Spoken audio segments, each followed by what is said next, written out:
tövbə edəcəksə, əvvəlcə haqqına girdiyi kimsədən halallıq alması şərtdir. Əziz qardaşlarım, qul haqqı o qədər ciddi bir məsələ və o qədər mühüm bir haqqdır ki, Allah-u Teala bir şəhidin bütün günahlarını bağışladığı halda üzərində qul haqqı varsa, o haqqı bağışlamamağı bizə bildirmişdir.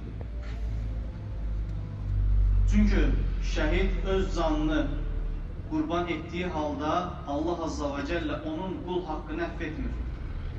Qul haqqına girmənin ahirətdəki çətin aqibətini Allah Resulü Muhammed sallallahu aleyhi və səlləm bizə belə bildirir.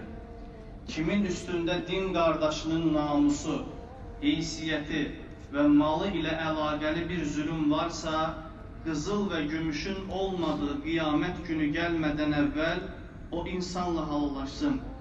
Əks təqdirdə etdiyi haqsızlıq miqdarında onun yaxşı əməllərindən alınıb, haqq sahibinə verilər. Əgər yaxşı, yəni savabı yoxdursa, haqq sahiblərinin günahları alınır.